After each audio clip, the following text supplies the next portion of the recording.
Dios más preciada. Cuando Dios creó todo lo que vemos, hermanos, lo hizo con el poder de su palabra. Y cuando le tocó crear a Adán, usó sus manos. Él podía haber dicho, sea el hombre, y se hubiera formado del barro igual, con el poder de su palabra, pero decidió mejor tomar barro en sus manos, fíjense, y darle forma, hermanos. Y ya cuando estaba el muñequito ahí tirado de barro, entonces sopló y fue un ser viviente. ¿Nos ama Dios? Amén. Dios nos ama mucho.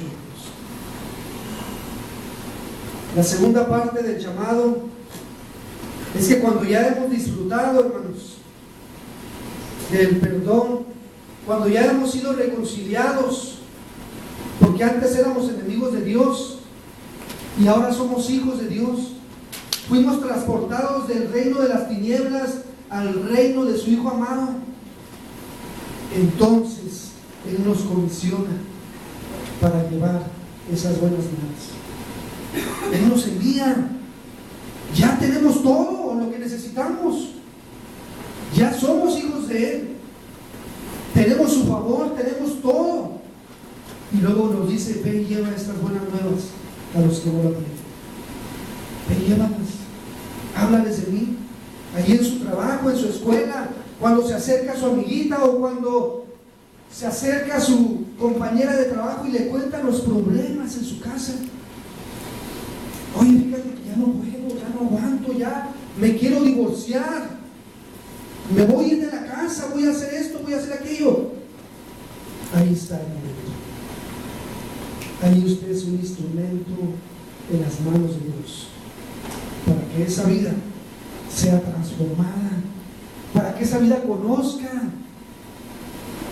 que la vida aquí en la tierra no es como nos lo enseñan en las escuelas, que nomás hay que nacer, crecer, reproducirnos y morir. ¿Qué vida tan aburrida, verdad? No es eso. Hay propósitos eternos. Hay un creador. Entonces, hermanos, de aquí en adelante, cuando se acerque a alguien a contarle su vida, no es casualidad. Usted lleva la presencia de Dios. Usted es templo del Espíritu Santo de Dios. O sea que si usted va para acá, Dios va para allá. Si usted viene, Dios viene. La gente percibe algo en usted, no sabe qué es, pero algo le jala a usted a contarle su vida, a abrirle su corazón, para que usted le diga, ya sé lo que necesitas. Necesitas entregar tu vida a Cristo. Palabras sencillas, pero palabras que cambiaron la vida de todos nosotros, hermanos. Cuando alguien nos dijo, tú necesitas esto, yo tengo lo que tú necesitas, y nuestras vidas fueron cambiadas, fueron transformadas. Entonces, qué importante, hermanos. No podemos perder de vista la comunión con Dios, porque entonces no vamos a cumplir la segunda parte del llamamiento. Si no estamos llenos del Espíritu Santo, si no tenemos una comunión permanente con Dios,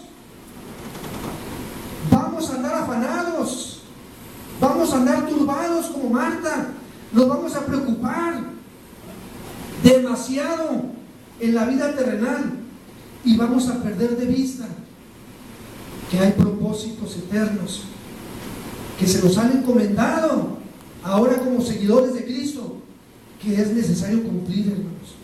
Es necesario cumplir. Que aquel que nos ha dado esa vida y nos ha dado ese llamamiento nos va a pedir cuentas un día. ¿Qué hacemos con nuestra vida? Ahí es donde entra otra vez la pregunta: ¿confío en Dios o no confío en Dios? ¿Tengo fe en Dios o no tengo fe en Dios? Porque la fe tiene que ir acompañada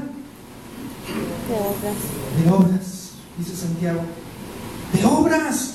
La fe sin obras muerta. Es muerta, no existe. No la hay. No la hay tal fe. Sin obras, sin evidencia. Las obras son la evidencia de una fe. Entonces, si en tu vida no hay obras, ten cuidado.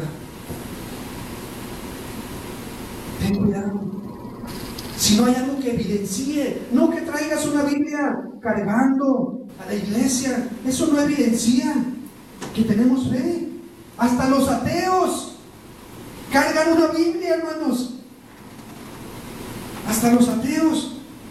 Lo que va a evidenciar son las obras que hagamos. Eso es. Hay propósitos. Entonces tenemos que buscar la llenura del Espíritu Santo todos los días. La guianza.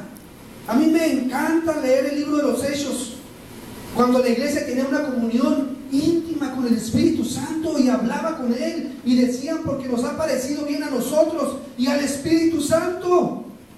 Fíjense, nos ha parecido bien a nosotros y el Espíritu Santo estaban tomando una decisión tremenda, una decisión muy delicada, que iba a quedar plasmada en la palabra de Dios. Qué interesante, hermanos, es tomar en cuenta el Espíritu Santo en nuestras vidas. Qué interesante.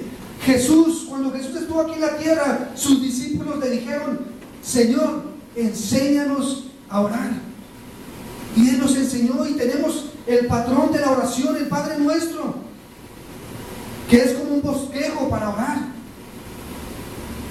Pero dice Romanos, Jesús se fue y está a la diestra de Dios Padre.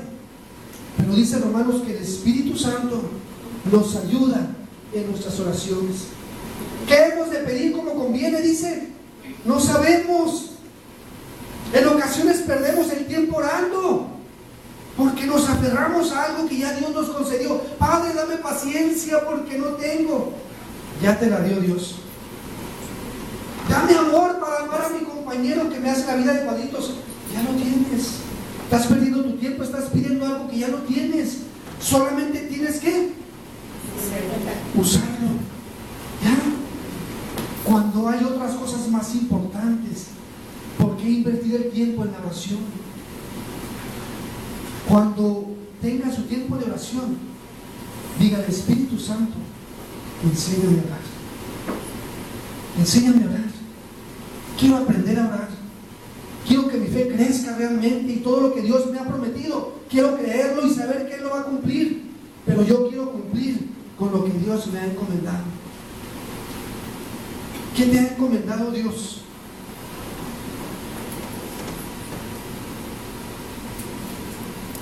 Cuando el Señor nos llama, el Señor nos equipa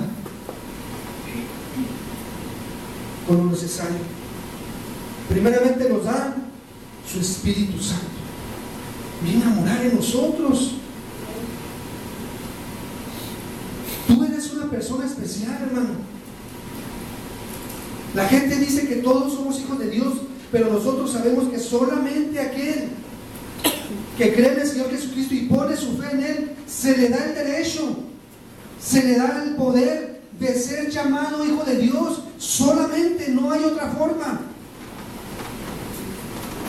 Si tú pusiste tu fe en Jesucristo, tú has sido llamado o tú has sido hecho hijo de Dios. Si hay alguien aquí que no ha tomado esa decisión este día puede ser una diferencia. Si hoy pones tu fe en Jesucristo, tu vida puede ser transformada, tu vida puede ser cambiada. Y solamente hay que creer. Y entonces vendrá el Espíritu Santo y hará morada en tu cuerpo. Literalmente. Dice la palabra de Dios literalmente que nuestro cuerpo es morada de Dios. Entonces el Señor nos... Voy a retrasarme un poquito porque se me olvidó tocar un punto. Fíjense lo que dice en 2 Corintios 5:16, hermanos. 2 Corintios 5:16. Porque es importante cumplir la segunda parte del llamado. Dice: que nosotros de aquí en adelante a nadie conocemos según la carne, y aun si a Cristo conocimos según la carne, ya no le conocemos así.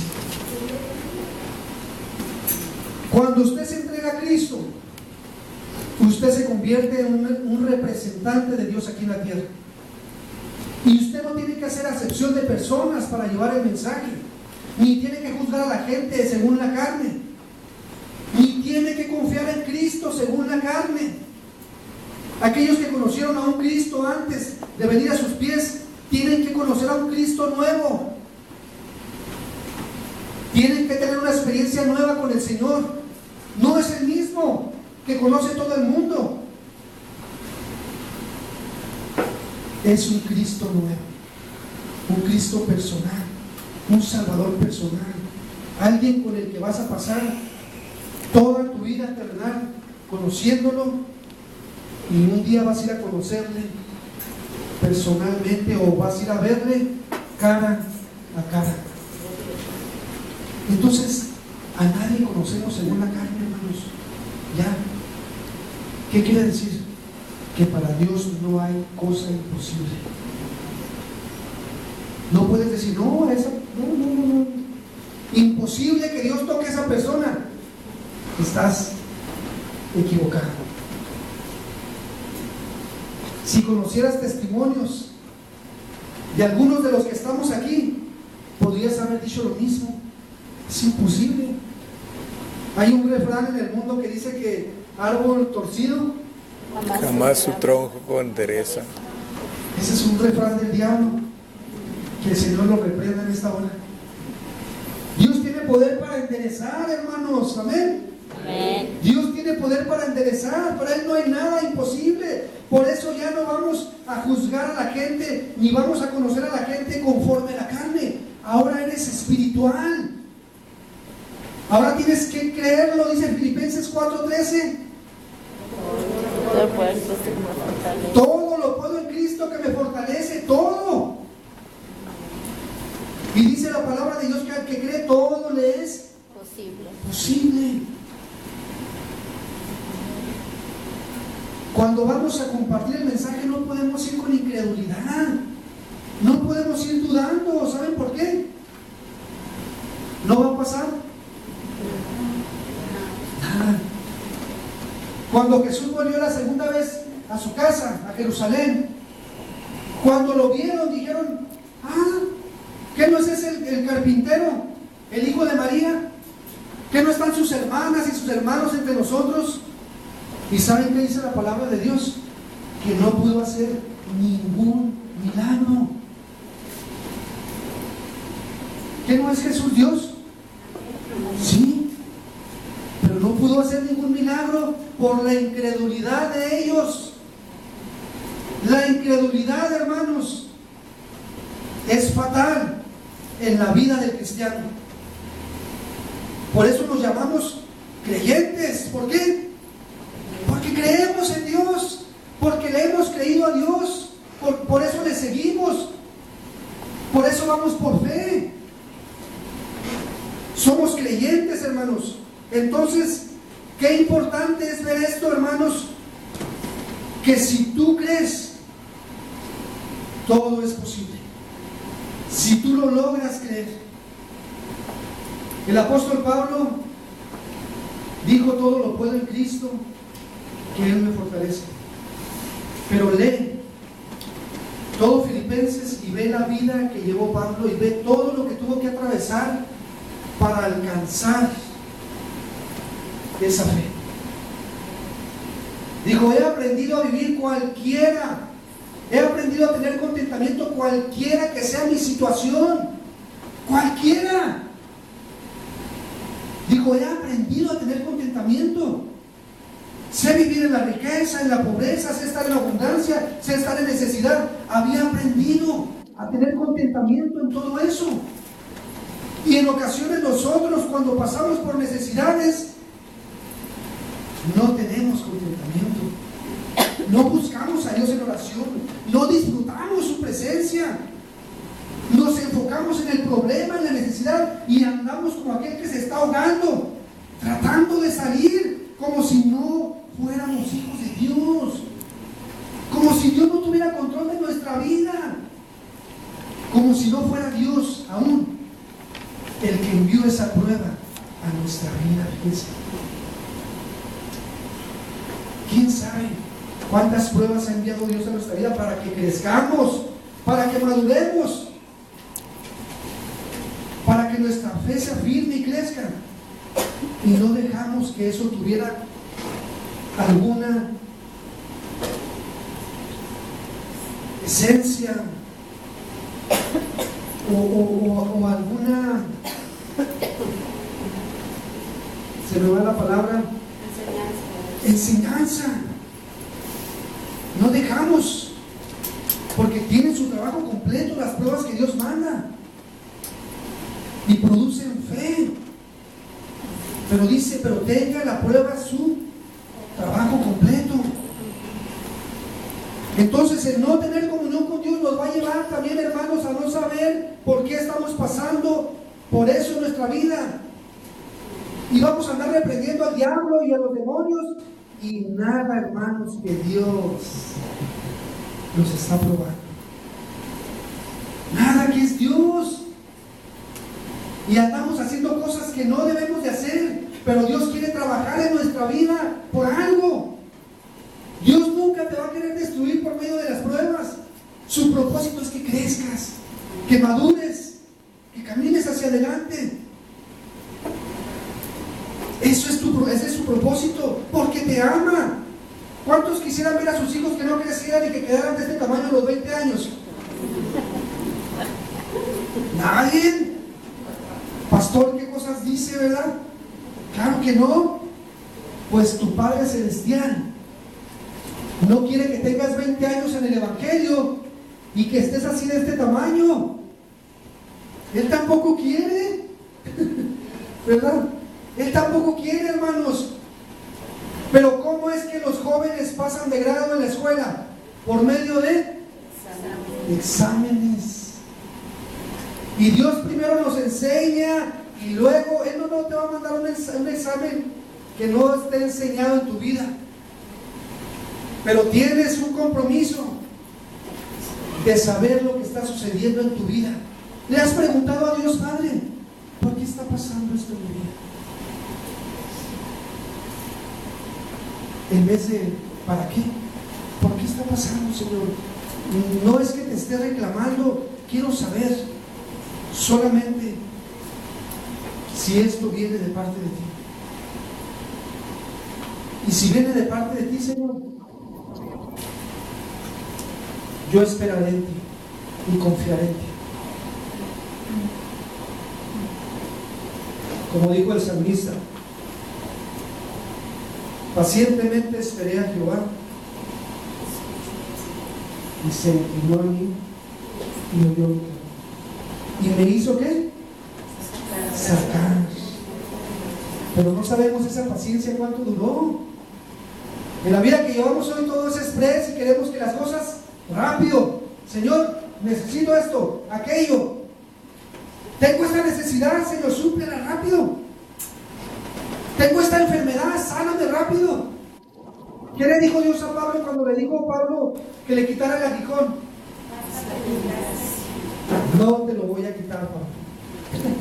Fíjense, 3 veces dice orado al Señor: bástate mi gracia.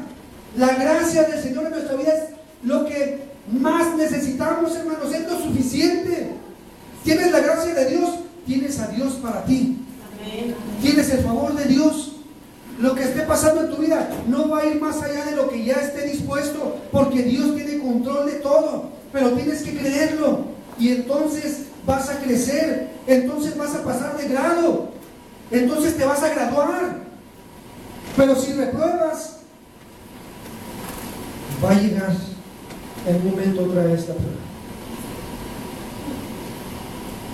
Por eso tenemos que aprender, hermanos,